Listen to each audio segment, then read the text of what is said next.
She didn't scream. She didn't drop the coffee pot.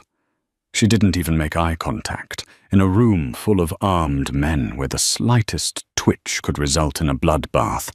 20-year-old Sophia Hart did the one thing nobody expected. She made a silent signal. It was a gesture so subtle, a flicker of fingers against a porcelain saucer, that 99% of the world would have missed it. But Donovan Kincaid wasn't part of that 99%. He was the most feared man in Chicago, and he saw it. That split-second decision didn't just save a life. It ignited a war, unburied a 20-year-old secret, and turned a waitress into the most dangerous target in the city. This is the story of how a silent signal changed everything. The rain in Chicago didn't wash things clean. It just made the grime slicker. It was 11:42 p.m. on a Tuesday, and the Gilded Spoon, a diner that had seen better decades, was nearly empty. Sophia Hart adjusted her apron, the strings digging into a waist that had grown thinner over the last few months of double shifts and instant noodles. She was 20, with eyes the color of day-old coffee and a messy bun that defied gravity and hairspray. She wasn't looking for trouble. She was looking for tuition money, rent money, or just enough money to fix the radiator in her studio apartment on the south side. The bell above the door chimed, a harsh, rusty sound that usually signaled a drunk looking for pancakes. But the man who walked in wasn't drunk, and he certainly wasn't looking for pancakes. Donovan Kincaid. The name was whispered in the city like a curse or a prayer, depending on who you asked. He was tall, wearing a charcoal wool coat that cost more than Sophia's entire life's earnings. His face was sharp angles and shadowed stubble, his eyes a piercing, unnatural icy blue that seemed to dissect the room in a single sweep. He didn't walk, he occupied space, forcing the air to move around him. Behind him were two men, his shadows. Silvio Moretti, a brute of a man with a broken nose, and Arthur Pendleton, a slender man in glasses who looked like an accountant but killed like a surgeon. The diner went silent. The short-order cook, a grisly old man named Pop, froze with his spatula mid-air. Donovan slid into the corner booth, booth 4. It was the strategic choice. Back to the wall, full view of the entrance and the kitchen. Sophia's heart hammered against her ribs like a trapped bird. Don't look at him. Just pour the coffee. She grabbed the pot, her hand trembling slightly, and walked over. Black, Donovan said. His voice was a low rumble, like a luxury car idling. He didn't look up from his phone. Yes, sir, Sophia whispered. As she poured the steaming liquid into the white mug, she glanced up. Not at him, but past him. The diner had a large mirrored wall running along the side, meant to make the narrow space look bigger. In the reflection, she had a clear view of the street outside through the front window. A black sedan had just rolled to a stop, lights off. That wasn't unusual. What was unusual was the back window rolling down slowly. What was unusual was the long, matte black barrel of a suppressed rifle sliding out, aiming directly at the back of Donovan Kincaid's head. Time seemed to warp. It stretched and thinned. If she screamed, the gunman would fire instantly. Donovan would be dead before he turned around. If she dropped the pot, the noise might trigger the shot. If she did nothing, the man in front of her, criminal or not, would have his brains plastered over the vinyl booth. Sophia didn't think. Instinct, sharp and cold, took over. It was a remnant of a childhood she tried desperately to forget. A childhood spent watching her father navigate rooms just like this one. She finished pouring. As she pulled the pot back, she placed her left hand on the table, right in Donovan's peripheral vision. She tucked her thumb into a palm and folded her fingers over it. Then she tapped the table twice with her index finger, the trapped thumb. The double tap. It was old school, a distress signal used in the unspoken language of the streets, specifically within the organized crime families of the 90s. It meant gun, behind, close. Donovan Kincaid stopped scrolling. He didn't freeze, he didn't flinch, but his eyes shifted, locking onto her hand, then snapping up to her face. For a microsecond, their eyes met. She saw confusion, then recognition, and finally, calculation. He understood. In one fluid motion, Donovan kicked the table up. Crack thwip! The bullet shattered the window, tearing through the vinyl seat where Donovan's head had been a second ago, and buried itself in the wall. Down! Donovan roared, grabbing Sophia by the wrist and yanking her behind the overturned table just as the diner erupted into chaos. Glass exploded. Silvio and Arthur were already returning fire, their handguns booming like cannons in the small space. Pop, the cook, was shouting from behind the counter. Sophia was pressed against the dirty floor, the smell of dust and old gum filling her nose. Donovan was on top of her, not in a romantic way, but as a human shield. He was heavy, solid muscle, and he smelled of sandalwood and gunpowder. "Stay down!" he hissed into her ear. He peeked over the table, fired 3 shots towards the street, and ducked back as the sedan peeled away, tires screeching. Silence fell, heavy and ringing. Donovan stood up slowly, brushing glass from his coat. He looked at the hole in the booth, then at the shattered window. Then he looked down at Sophia. She was shaking now. The adrenaline was fading, leaving behind the cold reality of what just happened. Donovan reached down. His hand was large, his grip firm. He pulled her to her feet. "Who are you?" he asked. It wasn't a question of curiosity. It was an interrogation. "Sophia," she stammered. "Sophia Hart." He stepped closer, invading her personal space. He tilted her chin up with a gloved finger. Where did a 20-year-old waitress learn the Cosa Nostra tap? Sophia swallowed hard. "I saw it in a movie." Donovan's eyes narrowed. The blue was icy, unforgiving. "Liar," he said softly. He turned to Arthur. "Get the car around back. We're leaving." "We?" Sophia squeaked. "I have to finish my shift. Pop needs me." "You just saved the head of the Valenti Kincaid syndicate from a professional hit," Donovan said, his voice flat. "The driver of that car saw you. He saw you signal me. If I leave you here, you'll be dead by sunrise to tie up loose ends." He buttoned his coat. "You're coming with me, Sophia Hart. Consider your shift over." The ride was silent. Sophia sat in the back of an armored SUV, sandwiched between Donovan and the window. The leather was soft, the suspension smooth, but she felt like she was being transported to her execution. She watched the city blur by, the neon lights of downtown fading into the darker, winding roads of the wealthy northern suburbs.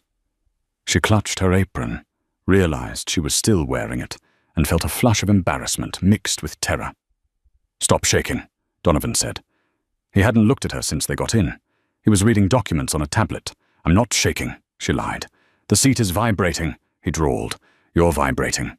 He tapped the screen of his tablet. "Sophia Hart, born in Ohio. Mother died when you were 6.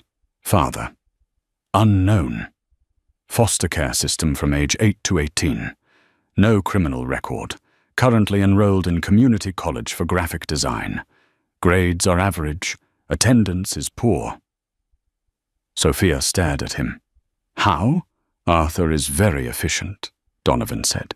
He finally turned to her. "But Arthur can't find everything. He can't find your father. And he can't explain how a foster kid from Ohio knows a hand signal used exclusively by the New York families in the late 90s. "I told you," she said, her voice trembling, but her chin high. "I saw it in, if you say movie again, I will open this door and push you out while a car is moving," Donovan said. He wasn't yelling. He sounded bored, which was infinitely scarier. "My dad," Sophia whispered. Donovan raised an eyebrow. "Go on." "I don't know who he was. Not really. But I remember, before the foster homes. He taught me things. Games. We played games in diners just like that one. He'd tell me to watch people, watch their hands. He taught me signals. He said, 'Sophie, if you can't speak, let your hands scream.'" Donovan studied her face. He was looking for the lie, the twitch, the tell. But Sophia was telling the truth, Or at least the version of the truth she remembered. What was his name? John, she said. Just John. Donovan snorted. Just John. Right. The car slowed, turning through massive iron gates. They approached a sprawling estate that looked less like a house and more like a fortress. Stone walls, security cameras on every tree, patrolling guards with dogs. This was the Kincaid stronghold. Here is the deal, Donovan said as the car came to a halt. You saved my life. I acknowledge that debt. The Valentis pay their debts. However, you are now a loose end. The people who tried to kill me, the Syndicate of Six, are ruthless. They will find you.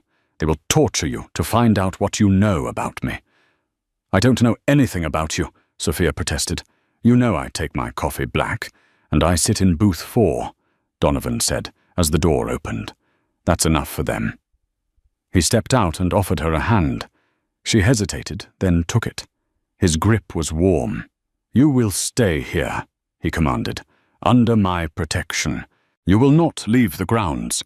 You will not contact anyone. You are a ghost until I find out who sent that shooter and eliminate them. For how long? Sophia asked, looking up at the imposing mansion. As long as it takes. They entered the house. It was cold, modern, and devoid of warmth. Marble floors, black and white art, vast empty spaces. Silvio, Donovan barked. Take Miss Hart to the East Wing. The blue room. Get her clothes. Burn that apron. Wait, Sophia said. She stopped in the middle of the foyer. Donovan stopped and turned. What? I saved your life, she said. She surprised herself with the boldness of her voice. Maybe it was the adrenaline, or maybe it was the realization that she had nothing left to lose. That means you owe me. Donovan turned fully around. He walked back to her, towering over her small frame. The air between them crackled. I am giving you a mansion to live in, and guards to keep you breathing, he said. Is that not enough? No, Sophia said. I need my books. I have an exam on Friday. Silvio snorted in the background. Even Arthur cracked a smile. Donovan stared at her. For a moment, she thought he might shoot her. Then the corner of his mouth twitched. A smirk, a dangerous, devastating smirk. Arthur, Donovan said, not breaking eye contact with Sophia. Get her books, and get her a laptop. If she fails her exam, it'll be on my conscience. Yes, boss. Go to your room, Sophia, Donovan said softly, and lock the door. Not everyone in this house is as grateful as I am. As Sophia was led away by a maid, she looked back. Donovan was already on his phone, his face hardening back into the mask of the Mafia Don. But she noticed something. He was rubbing his left wrist, right where she had grabbed him in the diner. She had touched the untouchable man. And now, she was trapped in his world. What she didn't know was that the danger wasn't just outside the gates. The real danger was standing right there in the foyer. Because Donovan Kincaid wasn't just a mob boss. He was a man looking for a mole within his own organization. And a random waitress who knew secret codes was the perfect suspect. He didn't bring her here to protect her. He brought her here to break her. The first rays of sunlight that hit the blue room didn't feel like morning. They felt like surveillance. Sophia woke up in a bed large enough to sleep a family of 4, surrounded by silk sheets that cost more than her car. But the door was locked. She checked 3 times. She spent the morning pacing. The room was lavish. French provincial furniture, a walk-in closet filled with designer clothes that fit her size perfectly, which was terrifying, and a bathroom with a clawfoot tub. But it was a gilded cage. At 11 a.m., the lock clicked. It wasn't Donovan. It was Arthur Pendleton, the man with the glasses and the deadly aim. He held a tray of food and a stack of textbooks. Graphic design, Arthur said, placing the books on the vanity. And a laptop. It's monitored, obviously. Don't try to email the police, or the firewall will flag it, and Mr. Kincaid will smash the device. Eat your eggs. Where is he? Sophia asked, ignoring the food. Mr. Kincaid is handling business. You are to remain here." "I'm not a prisoner, Arthur. He said I was a guest." "Guests don't know code signs from the 1990s crime wars, Miss Hart," Arthur said dryly. "Eat."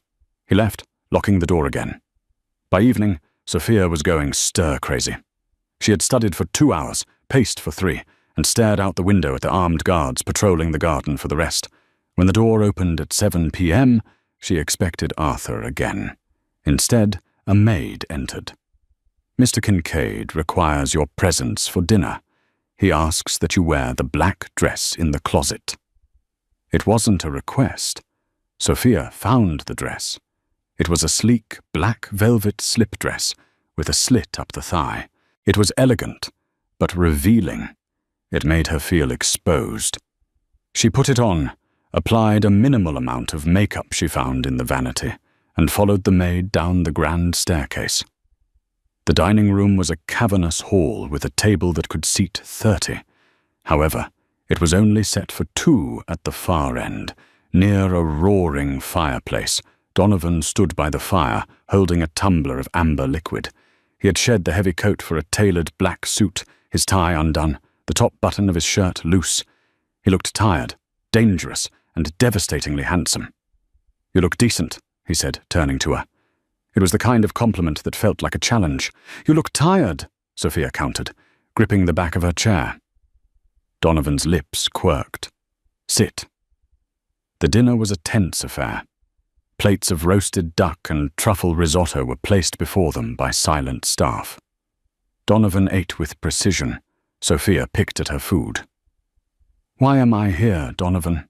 she finally asked. "Really?" Donovan set his fork down. The clink echoed. "I told you. Safety." "Bullshit," Sophia said. "You think I'm a spy. You think I set you up."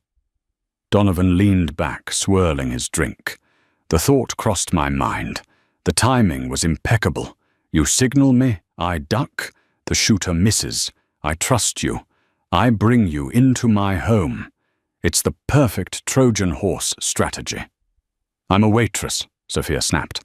"I worry about tips, not turf wars." "Then tell me about John," Donovan said, his voice dropping an octave. The air in the room grew heavy.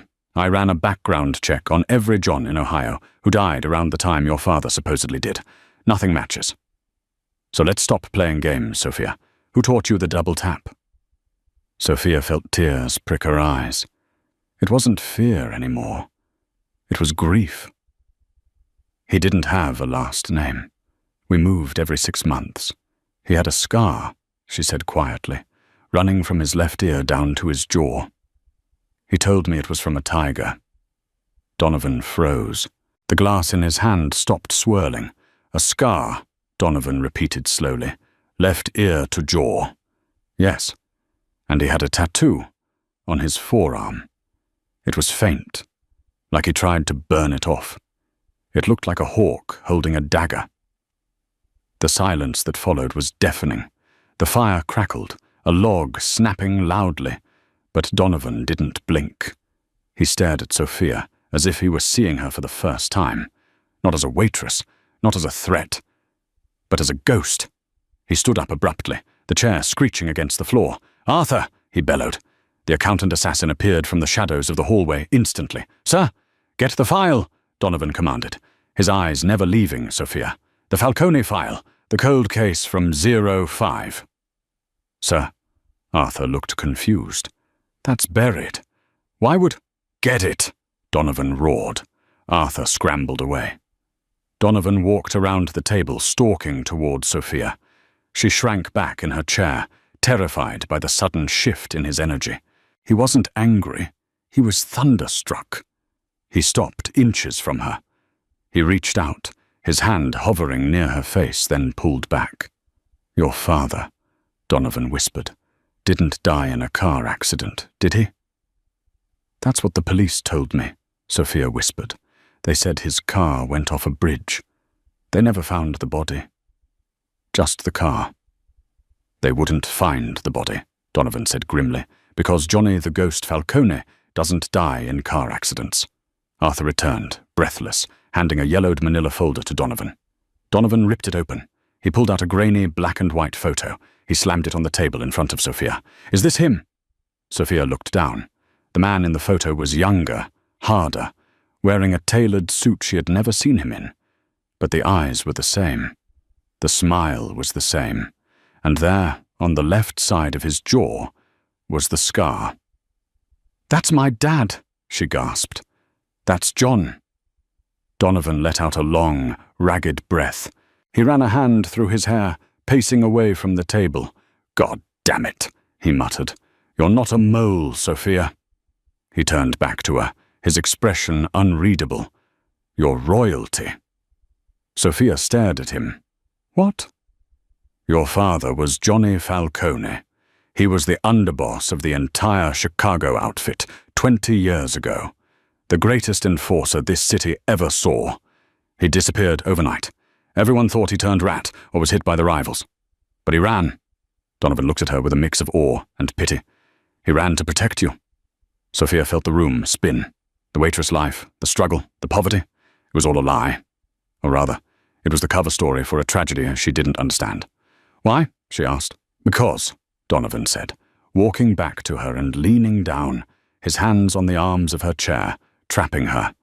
"There is a contract on the Falcone bloodline. A contract that never expires. If the syndicate knows you are his daughter, they won't just kill you to get to me." His blue eyes bore into hers, intense and terrifyingly protective. "They will kill you to end a dynasty. You just went from being a loose end to being the most valuable target in the underworld." The revelation hung over the mansion like a storm cloud. Sophia wasn't just a guest anymore. She was a piece of history living in the guest room. For the next 2 days, Donovan was distant. He spent hours in his study with Silvio and Arthur. Sophia could hear shouting through the heavy oak doors. She stayed in her room, reading the file on her father.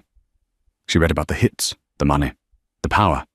It was like reading about a stranger who wore her father's face. But the danger Donovan spoke of wasn't just hypothetical. On the third night, a storm battered Chicago. Thunder shook the window panes of the mansion. The power flickered, then died. The emergency generators kicked in with a low hum, bathing the hallways in dim, amber emergency lighting. Sophia was in the kitchen, making tea. She couldn't sleep. Suddenly the kitchen door swung open. It wasn't Donovan. It was Bianca Rossi. Sophia had seen her only once, briefly, in the hallway.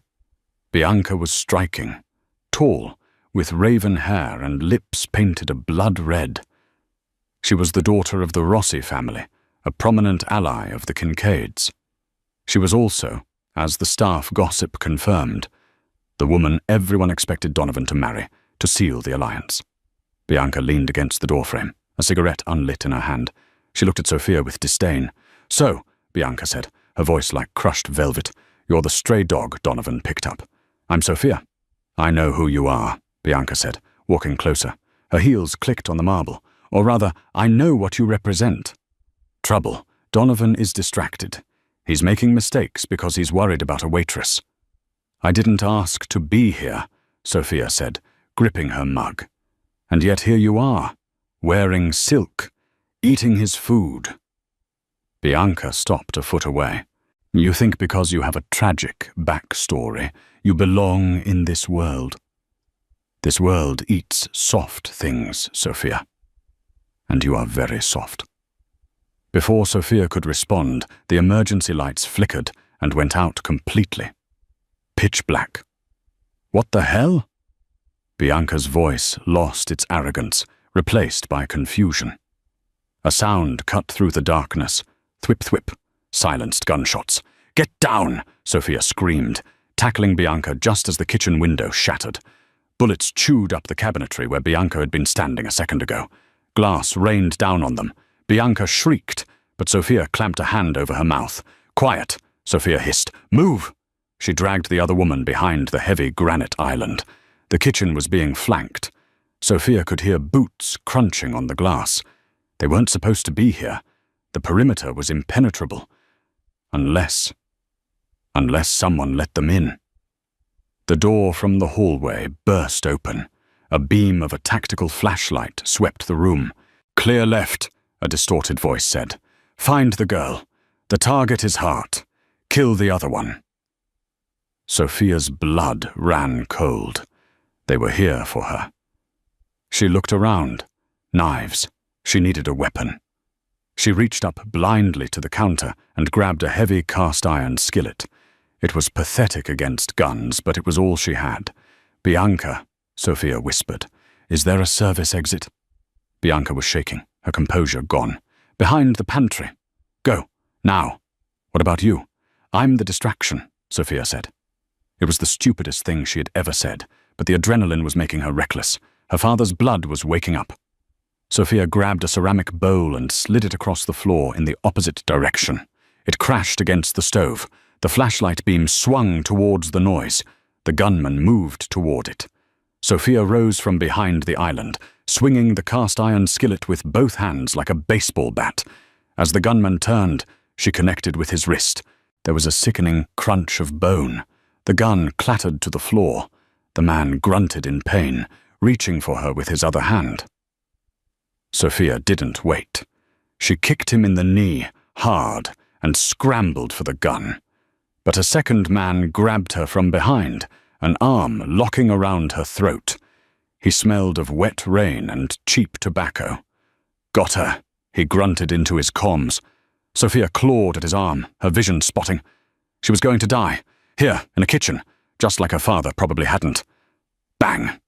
The sound was deafening, magnified in the enclosed space. The arm around her throat went limp. The man slumped, a heavy weight dragging her down. Sophia scrambled away, gasping for air. Donovan stood in the doorway. He held a silver Desert Eagle, the barrel smoking. He was wearing only dress pants and a white undershirt, his feet bare. He looked like a vengeance demon. He stepped over the body, eyes scanning the room. "Check the pantry," he shouted over his shoulder. Arthur and Silvio rushed past him. Donovan reached Sophia, pulling her up. He checked her for wounds, his hands frantic. "Did they hurt you?" "I'm fine," she wheezed. "Bianca." "Pantry." Donovan's jaw tightened. Bianca let them in. Sophia froze. "What?" "The security system wasn't hacked," Donovan said, his voice dropping to a lethal whisper. "It was deactivated with a passcode. Only 4 people have that code. Me, Arthur, Silvio, and the Rossi family liaison. Bianca." Arthur dragged Bianca out of the pantry. She wasn't shaking anymore. "She looks defiant." "She's a distraction, Donovan," Bianca yelled. "My father said she ruins everything. The Falcone blood is cursed. We had to get rid of her to save the Alliance." Donovan looked at Bianca with eyes cold enough to freeze hell. "You let mercenaries into my home," Donovan said calmly. "You put a hit on a guest under my protection." "She's a waitress," Bianca spat. "She's mine," Donovan snarled. The possessiveness of the word hung in the air. He turned to Silvio. "Take Bianca to the basement. Call her father. Tell him the Alliance is over. And tell him if he wants his daughter back, he needs to come explain why he tried to kill mine." Donovan turned back to Sophia. He saw the bruise forming on her neck. He reached out, his thumb brushing over the red mark. His hand was shaking, not from fear, but from rage. "I need to get you out of here," Donovan said. "This house is compromised. The Rossis have declared war." "Where can we go?" Sophia asked. "If they know who I am, there's nowhere safe." Donovan pulled her close. For the first time, he hugged her.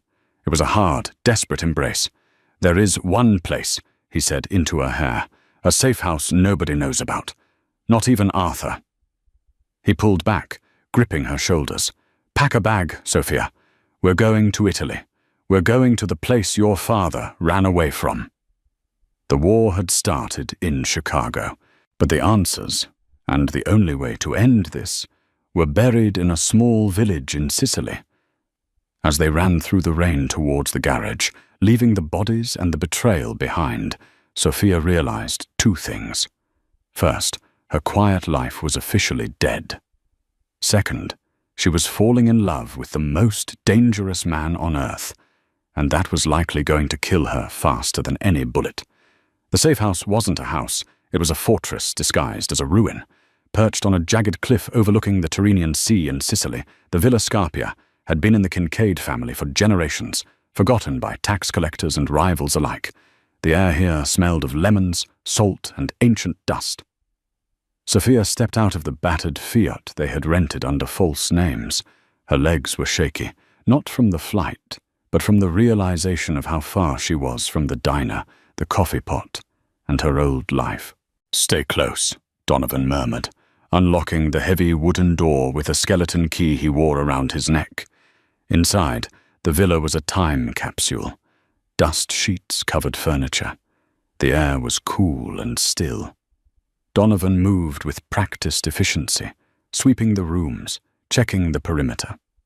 Sophia stood in the center of the atrium, looking at a faded fresco on the ceiling. "My father was here," she whispered. It wasn't a question. She felt it. Donovan holstered his weapon and walked back to her. Johnny Falcone used this place as a midway point in 05, before he vanished. If he left anything behind that explains why the syndicate wants you dead, it's here. For 2 days, they tore the villa apart. They moved heavy armoires, tapped on hollow walls, and pulled up loose floorboards. The isolation forced a shift in their dynamic. There were no guards, no maids, no Arthur. Just Donovan cooking pasta with the same intensity he used to interrogate enemies, and Sophia washing dishes while trying not to stare at the muscles shifting under his shirt. The tension was suffocating. It wasn't just fear. It was a magnetic pull that had been growing since that night at the Gilded Spoon. On the second night, a storm rolled in off the Mediterranean, mirroring the night of the attack in Chicago. Sophia was in the library, a room filled with rotting books. She was tracing the wood of the fireplace mantel when her finger caught a groove. She pushed. A click echoed. A panel in the wood popped open. "Donovan!" she called out. He was there in seconds, gun drawn, before realizing she wasn't in danger. He holstered the weapon and looked at the hidden compartment. Inside sat a small, leather-bound journal and a heavy iron key. Sophia's hands trembled as she opened the journal. The handwriting was jagged, rushed. "Sophia, if you are reading this, I failed. I tried to buy our freedom. I stole the ledger of 6, the record of every bribe, every hit, every politician owned by the syndicate. I hid it in the vault in Chicago, but I kept the key. They don't want to kill you just for revenge, Bambina. They think you know where the ledger is. They think you're the key. Run. Don't trust the Kincaids. Don't trust anyone." Sophia looked up, tears streaming down her face. "He stole their secrets. That's why they hunted him." Donovan took the journal gently. He read the line about not trusting the Kincaids. His jaw tightened. "He was right to warn you," Donovan said, his voice rough. "In his world, trust gets you killed. Do you believe that?" Sophia asked, stepping closer. Donovan looked at her. The blue in his eyes was turbulent, like the sea outside. "I did. Until a waitress saved my life for no reason." He reached out, his hand cupping her cheek. His thumb brushed away a tear. The distance between them vanished. "I should leave you here," Donovan whispered, his forehead resting against hers. "I should lock you in this villa where you're safe and go burn the world down myself." "I don't want to be safe," Sophia breathed. "I want to be with you." Donovan groaned, a low sound in his throat, and crashed his lips onto hers. The kiss was desperate, fueled by adrenaline and days of suppressed longing. It wasn't gentle, it was acclaiming. Sophia wrapped her arms around his neck, anchoring herself to him as the storm raged outside. For the first time in her life, she didn't feel like a leaf blowing in the wind. She felt like the fire, but the fire was about to be doused. As they pulled apart, breathless, Donovan's phone, a burner he had kept off, vibrated on the table. He frowned. Only one person had this number. He answered. "Arthur?" "Boss." Arthur's voice was distorted, panicked. "They found the flight manifest. The Rossi family sold the intel to the syndicate. Vittorio Russo is en route." "He's not in Chicago, boss. He was already in Italy. He's 10 minutes out. Donovan dropped the phone. "We have to go," he said, his voice turning from lover back to soldier. "Now." The escape was a nightmare. The storm had turned the dirt roads into mud. Donovan drove the Fiat like a madman, drifting around the cliffside curves, while Sophia clutched the iron key and the journal to her chest. "Where are we going?" she shouted over the roar of the engine and the rain. "The marina," Donovan gritted out. "I have a boat fueled. If we can get to international waters, we have a chance." Headlights appeared in the rearview mirror, high beams, 3 SUVs, black and menacing, tearing through the rain behind them. "Get down!" Donovan yelled. Bullets shattered the back windshield. Sophia screamed, ducking into the footwell. Donovan swerved, slamming the Fiat into the side of the lead SUV, sending it spinning off the road and into the ravine. But there were 2 more. They reached the marina, a desolate stretch of dock with a single speedboat bobbing in the chop. Donovan slammed the brakes, the car skidding to a halt. "Run for the boat," he commanded, pushing her out. They sprinted down the wooden planks. The rain was blinding. Bullets whizzed past them, splintering the wood. Donovan turned, firing his Desert Eagle with terrifying precision, dropping one pursuer. But they were outgunned. A bullet caught Donovan in the shoulder. He stumbled, grunting, but kept moving. He shoved Sophia onto the boat. "Start the engine," he roared, untying the rope with his good hand. Sophia scrambled for the console, twisting the key. The engine sputtered, then roared to life. She looked back to help Donovan on board. He wasn't getting on. He had untied the rope and kicked the boat away from the dock. "Donovan, no!" Sophia screamed, running to the stern. The gap between the boat and the dock was widening. "Go, Sophia!" Donovan shouted, clutching his bleeding shoulder. He stood tall on the dock, turning to face the oncoming hitmen. "Take the key to Arthur. Finish it." "I'm not leaving you," she wailed, tears mixing with the rain. "I love you," Donovan yelled. It was the first time he had said it, and it sounded like a goodbye. He raised his gun, firing at the men rushing down the pier, drawing their fire away from the boat. Sophia watched in horror as the men swarmed him. He fought like a demon, taking down 2 more, but a rifle butt to the head brought him to his knees. He was swarmed, beaten, and dragged toward the black SUVs. "Donovan!" she screamed, her voice tearing her throat. But the current had caught the boat. She was drifting into the dark, churning sea. She was alone. She collapsed on the deck, sobbing, clutching the iron key so hard it cut into her palm. She wanted to die.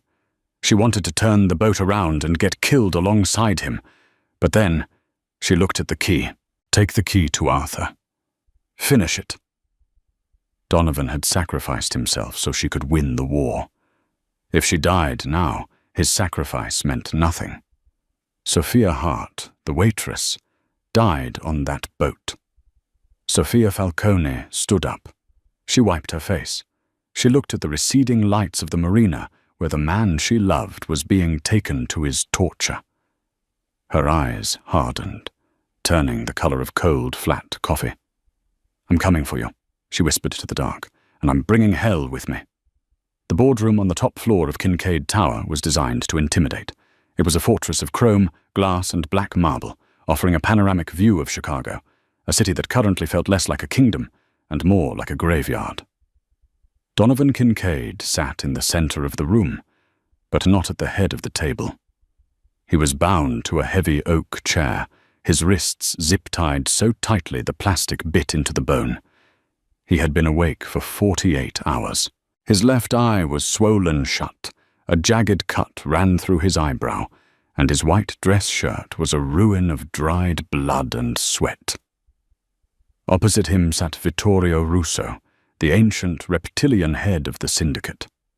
Flanking Russo were the heads of the other 4 families, men who had once called Donovan partner, but now looked at him with the predatory gaze of vultures circling a carcass. "You are becoming boring, Donovan," Russo sighed, picking at a piece of lint on his immaculately tailored suit. "We have broken your fingers. We have dismantled your accounts, and yet you remain silent. Where is the girl?" Donovan spat a mouthful of blood onto the polished marble floor. He raised his head, his good eye burning with a terrifying, blue intensity. "I told you, she's gone. She's a ghost. You'll never find her." "Everyone is found eventually," Russo said, standing up and walking slowly toward Donovan. He pulled a serrated knife from his belt. "She is a waitress, Donovan. She is weak. Without you, she is probably crying in a motel room, waiting for the police to save her. But the police work for me." Donovan didn't flinch as the blade hovered near his throat. He had made peace with death the moment he pushed that boat away from the dock in Sicily. As long as Sophia was alive, as long as the Falcone bloodline survived, he had won. "She's not a waitress," Donovan rasped, a bloody grin spreading across his face. "She's the thing that's going to end you." Russo laughed. It was a dry, rasping sound. The other Dons chuckled nervously, shifting in their seats. "Kill him," Russo commanded, bored.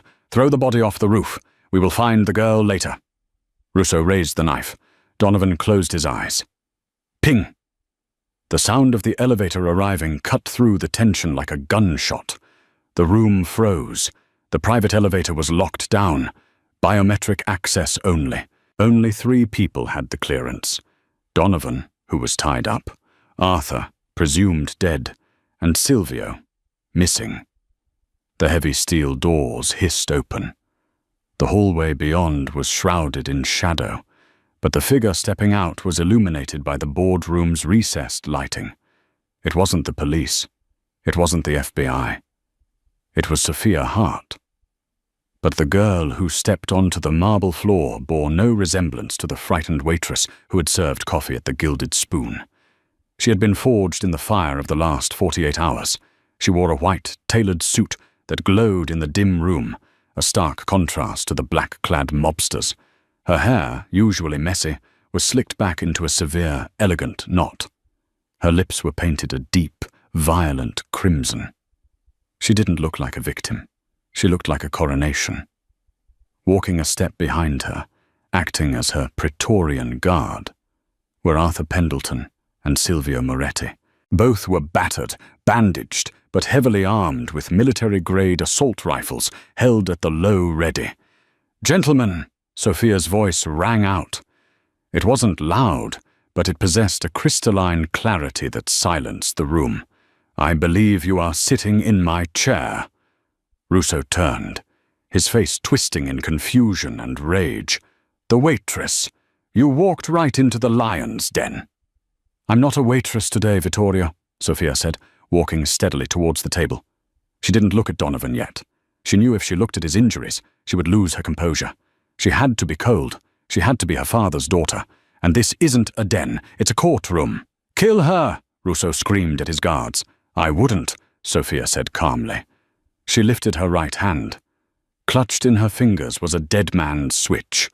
A remote detonator. The lobby is rigged. The elevators are rigged. And Arthur has a very itchy trigger finger. If I die, this entire tower comes down with us. The guards hesitated. The Dons looked at each other in panic. Sophia reached the massive mahogany table. She threw a heavy, leather-bound book onto the surface. It landed with a dull thud that echoed in the silence. The Falcone ledger. "You wanted to know what my father died for," Sophia said, her eyes scanning the faces of the 5 families. "You thought he stole money. You thought he was a rat." She placed a hand on the book. "He didn't steal money. He stole leverage. This ledger details every bribe, every murder, and every offshore account held by the syndicate for the last 20 years. Russo sneered, though his hand trembled slightly. "Paperwork? You think you can threaten us with paperwork?" "Not you, Vittorio," Sophia said, then softly. She turned her gaze to Don Moroni, the heavy-set boss of the South Side territories. "Moroni, do you remember the Union Pier deal in 2018? The one where you lost $4 million because of a federal raid?" Moroni frowned. "Yes. Bad luck." "It wasn't luck," Sophia said. "Page 42. Vittorio Russo tipped off the feds. He seized your assets through a shell company 2 days later. He stole your $4 million. Moroni stood up, his chair scraping loudly. He looked at Russo. "Vittorio, is this true?"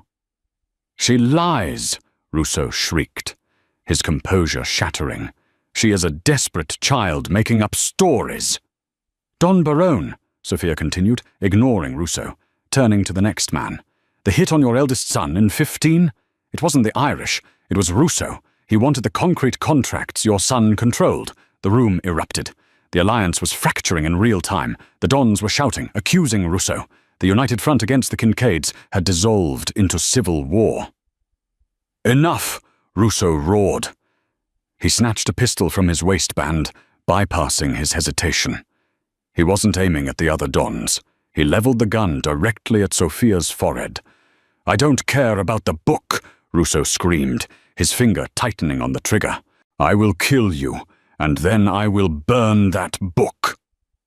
Time seemed to slow down. Donovan strained against his bonds, a guttural roar of "No!" tearing from his throat. Sophia didn't flinch. She didn't run. She looked Russo dead in the eye. She placed her left hand flat on the table. She tucked her thumb into her palm. She tapped her index finger twice against the wood. Tap, tap. It was the silent signal, the same one that had started this entire saga in a rainy diner, but this time it didn't mean duck. It meant execute. Crack, thwip. The high-velocity round punched through the tempered glass of the boardroom window.